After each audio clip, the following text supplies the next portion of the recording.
I've got here in boxes the Leigh Super 18 Dovetail Jig and the Leigh 18 Vacuum and Router Support.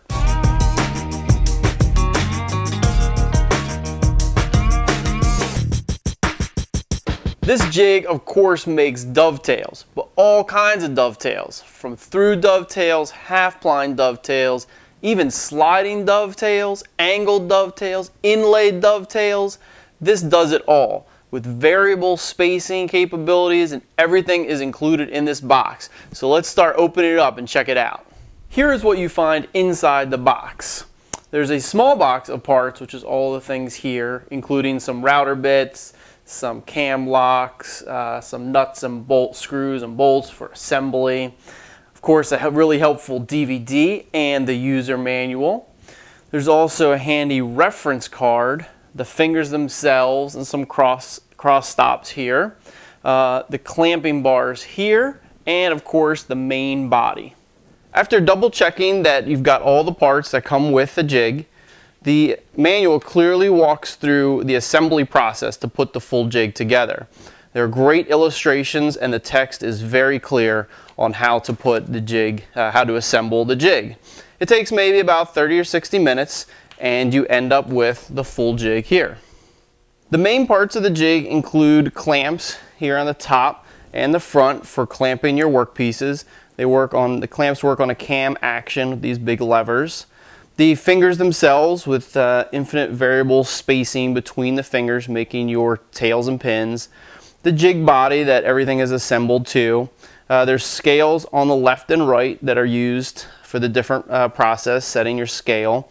And the whole jig is clamped onto a support board here that you can clamp to your workbench. Here's a close-up of the scale that's used for the different operations. And there's even a handy reference card that slides out here from under the jig. Now that we have the jig assembled, let's go ahead and make some through dovetails using this jig. That'll show the basic operations of how this jig works. So I've got my work pieces here and we're going to join them at the corners here using a through dovetail. The first thing we want to do is set up our spacing for the tails and pins. The jig is set into pin mode. Even though we're going to route our tails first, it's easier to picture how it's going to work in this pin mode. So we're going to set our finger spacing. In this case, I'm going to do 3 tails. So this first one is going to be a half pin. So we leave it just over the edge here, and I need to do the same on this side. So I'll go ahead and undo this screw a half a turn.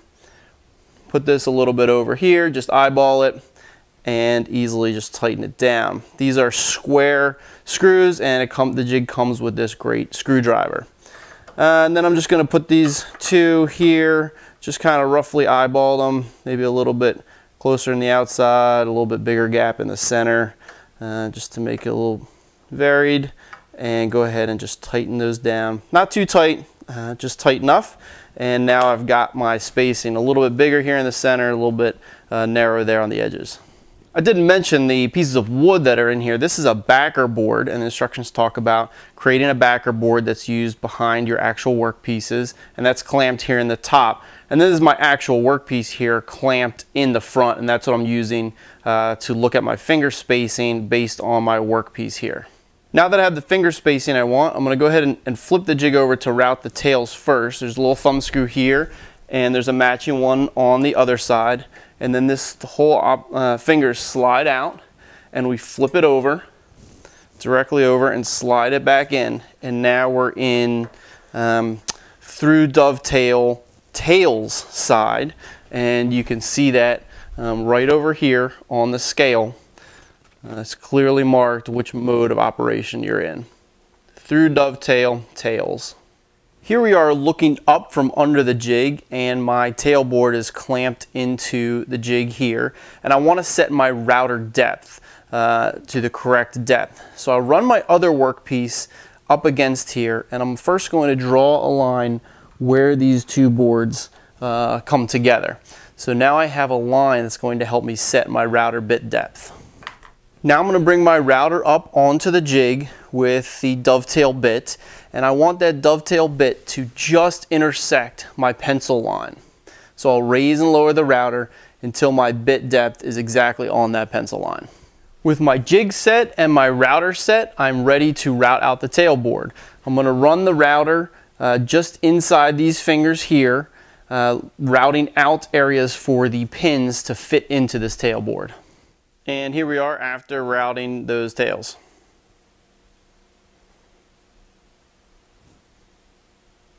Routing the pin board is a very similar operation to routing the tail board, but we first need to flip over our fingers to the pin side.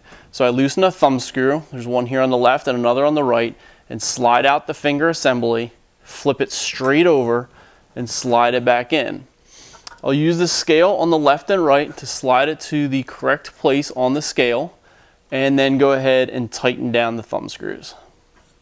The pin board is now set up in the jig. I again marked the depth with the pencil line and set the cutting depth of now a straight router bit to right to my pencil line, and I'm ready to route out the pin board, leaving spaces for the tails. And here's the pin board after routing.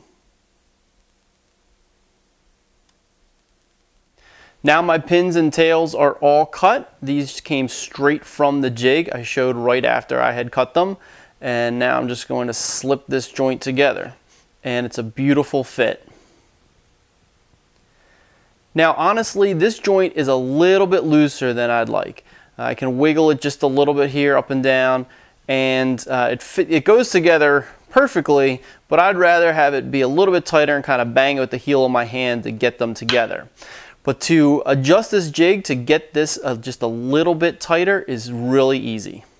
Here's a close-up view of the scale on the left and right of the finger assembly. And when you slide the finger assembly, you line up the scale. Here I've got it set at 1/2. So this black line is right in line with the 1/2. If you move this scale just one increment, one small increment here, which is actually pretty easy to do, you just loosen that. I can slide it up, get it right on that next line, and then tighten it back down. That one increment moved changes the pin and tail gap by 5 thousandths. So the gap in between pins and tails by 5 thousandths, either tighter or looser depending on which way you move it. And if you just go, in between there, which again is pretty easy, I can easily kind of go in between those increments. If I just go just slightly, to the tighter side of 1/2, that's probably just over 1/1000th of an inch that I just changed the tightness of my pins and tails. So there's just a simple example of routing through dovetail, pins and tails using this jig. The steps I just showed are clearly outlined in the manual here with these great illustrations and text to go along with it. So here's all the steps that I just went through very quickly. Routing, setting the fingers first, setting the depth of the router bit, routing out the tails first, shows how to make it tighter or looser here in this area. And then routing out the pins and putting the joint together. So there's a great 6 or 8 pages just on the through dovetails, all the setup clearly marked with great illustrations and text. Now I just did a simple through dovetails, but this jig can handle not only through dovetails, but variable spaced half blind dovetails, one pass blind dovetails, rabbited half blind dovetails, asymmetric dovetails, sliding dovetails, box joints, and more. And the manual clearly walks you through each of those procedures, as well as having some great reference material. Now here is a quick view of the jig and the floor, and even myself. And that was after routing just 3 tails in both a tail and pin board without using the optional vacuum and router support. You can clearly see that even just a small operation, it's about 6 inches of 3 tails and pins, makes a lot of dust. Now that we've seen the disaster that just a single joint can create, let's go ahead and unpack the vacuum and router support and attach that and check it out. Inside the box we find the aluminum support and collector, some brackets and supports, a supplied hex wrench, some screws and washers, and a couple of hose adapters, large and small. Assembling the vacuum and router support is super easy. First, just attach these black brackets here using 2 screws. There's one of these brackets on either side. Then the support itself simply rides on those 2 brackets. So you just mount the support here, right in between the brackets. Then you want to level it so that it's at the same level as these fingers and tighten down the screws. And then these are the router travel arms. So the router sits in here, so the vacuum will travel along with the router, and you're ready to go. What's cool about the vacuum and router support is that it pops on and off just with magnets on these support brackets. So easy to just pop it on, take it back off. So those operations we were doing before with marking our tails and pins and putting pencil lines on there and checking it out, router bit depth, you can just pop the support off, do that work, and when you're ready to do your routing, you just pop it back on. So after routing 3 tails and pins with the dust collection, here's the comparative view of the jig. You can see there was a lot of dust here before and absolutely none now. And the floor, very clean, would say pretty much no dust. And my pant and boot, no dust at all. So I would say that picked up 95 to 99% of the dust that we saw from the last time. So you can see that router support and vacuum picked up just about all the dust created by this operation. For one more look at it, let's put a pin board in and route out a single tail area both with and without the vacuum.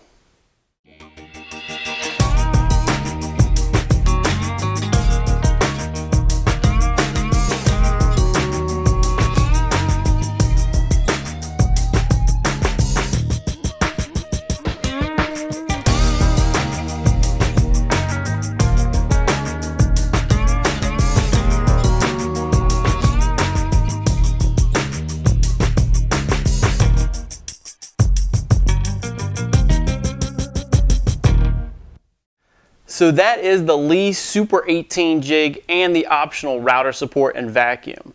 This jig can handle all kinds of dovetail operations, from through dovetails, half blinds, sliding, and others.